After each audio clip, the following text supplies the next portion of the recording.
Hello दोस्तों, राधे राधे। आपका मेरे YouTube चैनल आरजे सपना में एक बार फिर से स्वागत है। दोस्तों, तो मैं आज आपको गंगा माता का जन्म और इसके उनके माता पिता का क्या नाम था, उनके जीवन की पूरा परिचय बताऊंगी।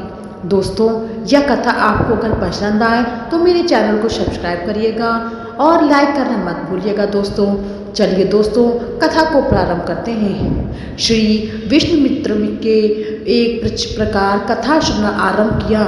पर्वतराज हिमालय की अत्यंत रूपमती एवं सर्वगुण संपन्न दो कन्याएं थीं।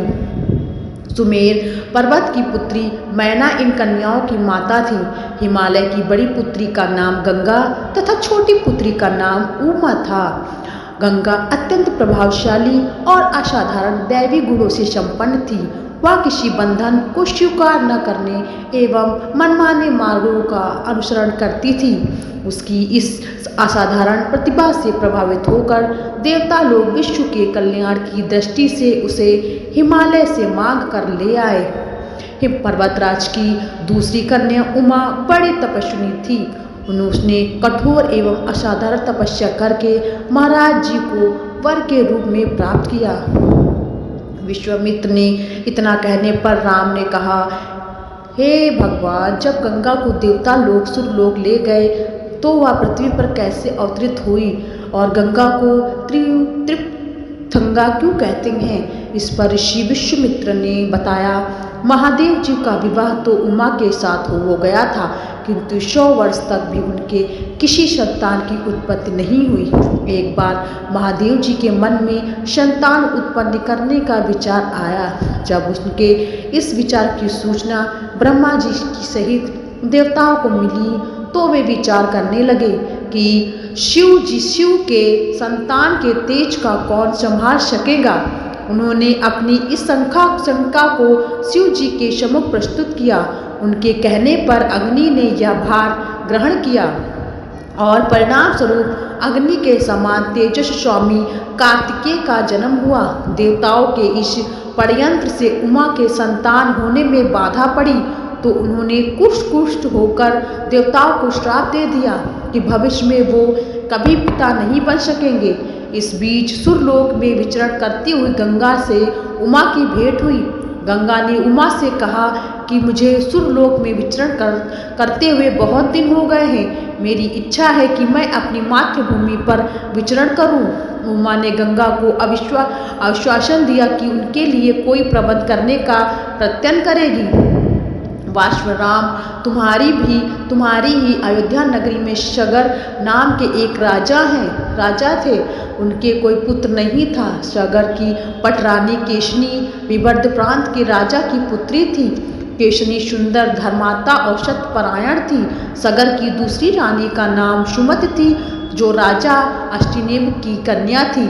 दोनों रानियों को लेकर महाराज सागर हिमालय के ब्रह्मप्रसन्न नामक प्रांत में जाकर पुत्र प्राप्ति के लिए तपस्या करने लगे।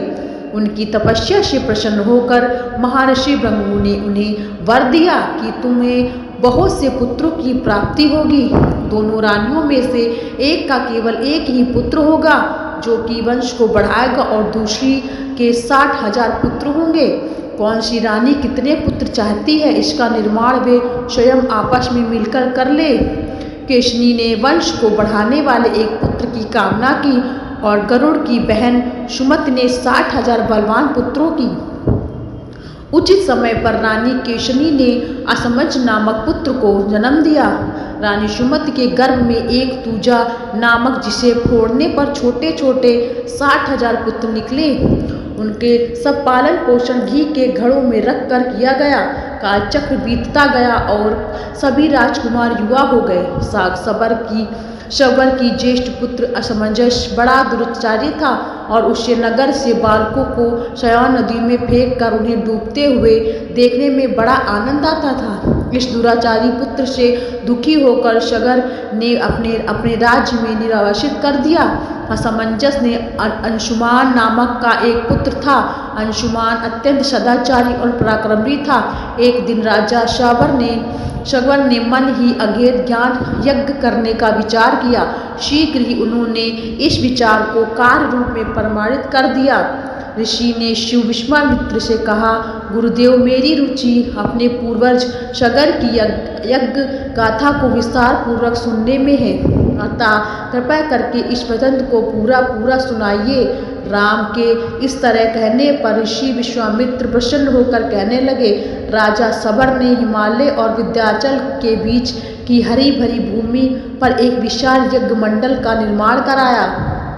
फिर आगे यज्ञ के लिए स्वर्ण घोड़ा छोड़कर उनकी रक्षा के लिए पराक्रमी अंशुमान को सेना के साथ उनके पीछे पीछे भेज दिया।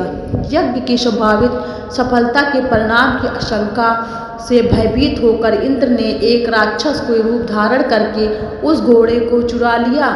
घोड़े को चोरी की सूचना पाकर सागर ने अपने 60,000 पुत्रों को आदेश दिया कि घोड़ा चुराने वाले को पकड़कर मारकर घोड़ा वापस लाओ। पूरी पृथ्वी पर खोजने पर भी घोड़ा नहीं मिला।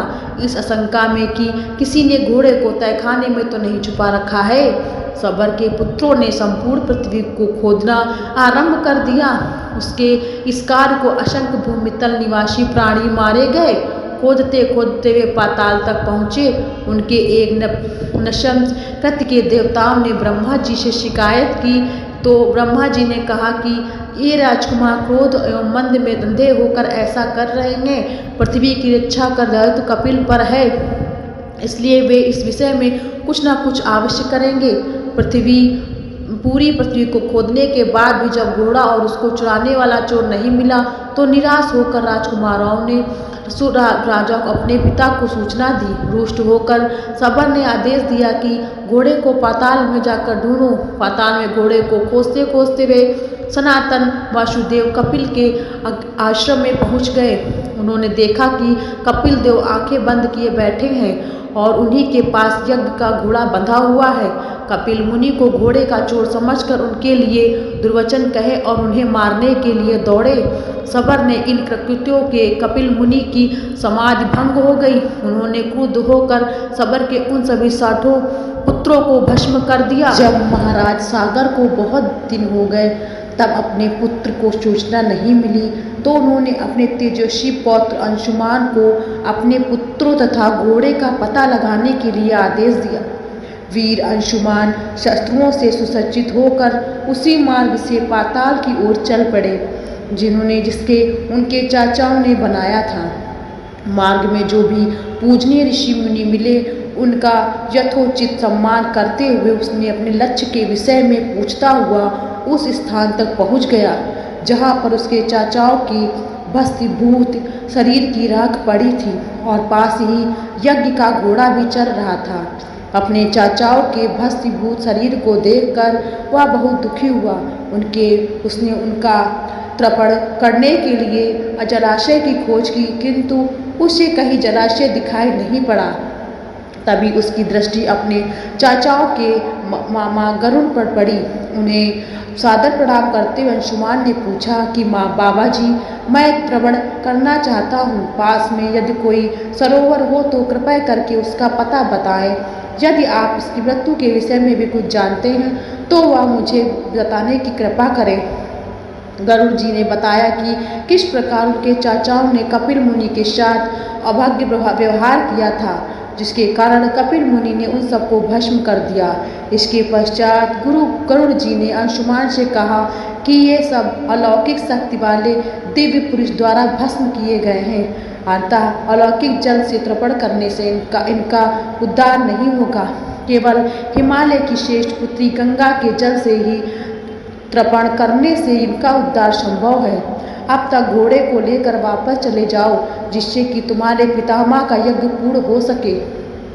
गरुड़ जी की आज्ञानुसार अंशुमान वापस अयोध्या पहुँचे और अपने पितामह को सारा वृत्तांत बता सुनाया। महाराज सगर ने दुखी मन से यज्ञ किया। वे अपने पुत्र के उद्धार करने के लिए गंगा को पृथ्वी पर लाना चाहते थे, पर ऐसा करने के लिए उन्हें कोई भी युक्ति न सूझी। थोड़ा रुककर ऋषि विश्वामित्र ने कहा, महाराज, सबर के देहांत के पश्चात अंशुमान बड़ी न्यायप्रियता के साथ शासन करने लगे। अंशुमान के परम प्रतापी पुत्र दिलीप हुए।